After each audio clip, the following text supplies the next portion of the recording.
These days, we expect every movie to be jam-packed with CGI, even for innocuous everyday stuff. So it always surprises people when they find out that something is a real stunt. We don't blame you though, as there is so much CGI used in almost every movie now. Today, we are looking at recent movie effects you might have thought were CGI, but weren't. So stay where you are. First up, we're looking at a scene from The Conjuring 3. Perhaps one of the most stomach-churning moments in the whole movie comes at the very start, as we see a scene with a bending boy on a table, and many obviously assume it was done with special effects. However, it turns out it was all completely legit. The boy is possessed and is going through some sort of episode when he's lying on the table. In one fluid motion, he is on his feet, without said feet even leaving the table. At one point, his whole body is bent the wrong way as he forces his abdomen up. Gross. He then lurches at the poor guy at the end of the table. The director told us that he used a 12-year-old contortionist, Emerald Wolf, and absolutely no wires or effects at all. Pretty mind-blowing. The on-set team remarked how difficult it was to keep down their lunch after seeing the boy perform the stunt, and we're not surprised. What did you think of the scene? Next, we're looking at the knife grab scene in Shang-Chi and the Legend of the Ten Rings. So stay with us. It would be normal to assume that Marvel movies use a great deal of CGI, which they do, but in Shang-Chi, a lot of the work is just endless hours of fight choreography practice. In one scene, our hero is in a showdown with the Death Dealer when they are engaging in a full-on back and forth. Shang-Chi manages to knock the Death Dealer's knife from his hand. When it spins up in the air, Shang-Chi then catches it without a second thought whilst it is still spinning. We immediately think this has to be done on a computer in post-production, but that is not the case. Actor Simu Liu himself told us it was all done on set. Apparently it took 175 takes and an insane amount of gauze. Rather you than us, Simu. Now we're looking at the plane crash in Tenet. As cinema fans well known, Christopher Nolan only really uses special effects when he absolutely has to. But surely during the plane crash scene in the recent movie Tenet, he would have had to use CGI then, right? Wrong. He ordered the crew to purchase a 747 and actually crash it into a hangar.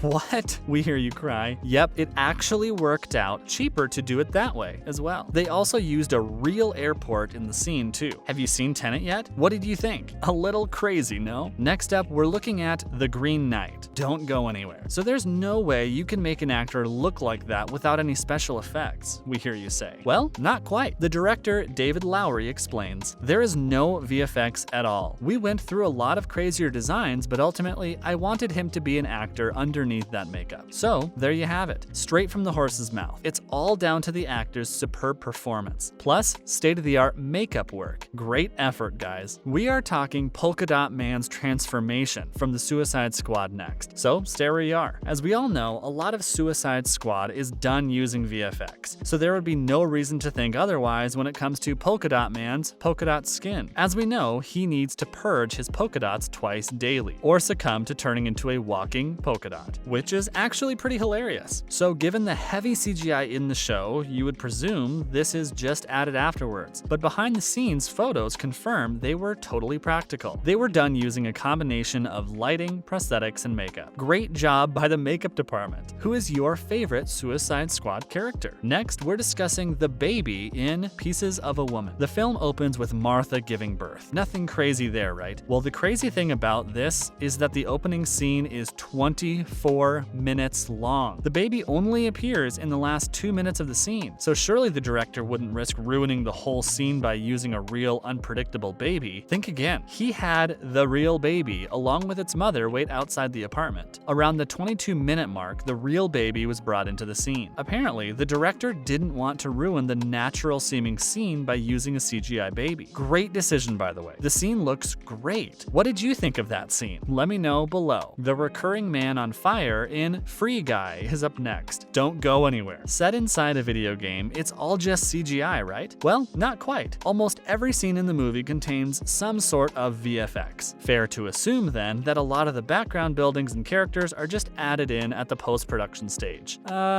Again, no. Throughout the movie, there is a man who is quite literally on fire, running through the background of a lot of scenes. Sean Levi, the director, told us, we decided early on, like a lot of effects, we wanted to do it for real. We have this man on fire who just runs through the background of frames half a dozen times in the movie. Obviously, this has to be done with the utmost care and precision, down to the second. There has to be medics and fire extinguishers on hand for any of the scenes the guy appears in, obviously. We would think in a movie where there is so much CGI, then the more dangerous stuff would almost certainly be added in later. Nope, not here. We can tell you one thing for sure. We're glad it's that guy being set on fire 6 or 7 times throughout the movie and not us. No thanks. There must be an easier way to make money than literally to get set on fire, right? Have you seen Free Guy? What'd you think? Next up, the flying kitchen appliances in Fast 9. As we all know, the Fast and Furious franchise movies include ridiculous amounts of VFX in their movies. If they didn't, well, they would be pretty terrible, right? In the actual car chases, though, there is much less CGI used than you would actually think. A lot of clever compositing of real-life action sequences is used to do this, we have learned. Fun. In the most recent installment, we see a chase scene in which an electromagnet is switched on, wreaking havoc in the immediate area. At one point, the car is driving past a row of shops, specifically a home appliance shop, which causes absolute mayhem. Objects this big and dangerous must have just been added in afterwards, we thought. Apparently not. An expert stunt coordinator consulted with the production team, and he coordinated the stunt by using compressed air to launch the objects through the windows after the cars had passed by. Everything in this scene, from the cars to the appliances to the humans, were 100% authentic. Incredible. What is your favorite Fast and Furious movie? Let us know in the comment section. The death of Natara at the hands of Kung Lao in Mortal Kombat now, so stay with us. A pretty grim scene here in which Natara meets her messy fate at the hands, or hat, of Kung Lao. See what we did there? Blood everywhere. Characters split in half. Only CGI then, right? Wrong again. When are you guys gonna learn? Obviously, the bladed hat is in effect, but the blood and body are all practical, according to Kung Lao actor Max Huang, who revealed the practical nature of the scene without going into particulars. Pretty gross to have all that blood spraying on you. No thanks. And finally, we're looking at Alpha Zombie's horse from Army of the Dead. Like a lot of movies we've discussed on this list, you might be right to assume that everything you see in this one, apart from the actors themselves, is more or less CGI. Well, there's less used here than you would imagine actually. When it comes to animals in movies, it often makes more sense to just use CGI animals than the real thing, as, similar to babies, they are quite unpredictable. The zombie tiger used in this movie is also all special effects. But the horse? Nope. The movie's makeup team had their work cut out for them, having to cover the horse with zombie-like makeup and prosthetics before his takes. Don't worry though, the props were all designed with the horsey in mind to make sure he would not become distressed at any point. That's nice of you guys. We approve. What did you think of Army of the Dead? Let us know below. As always guys, thanks for tuning in today, and remember to swing by next time.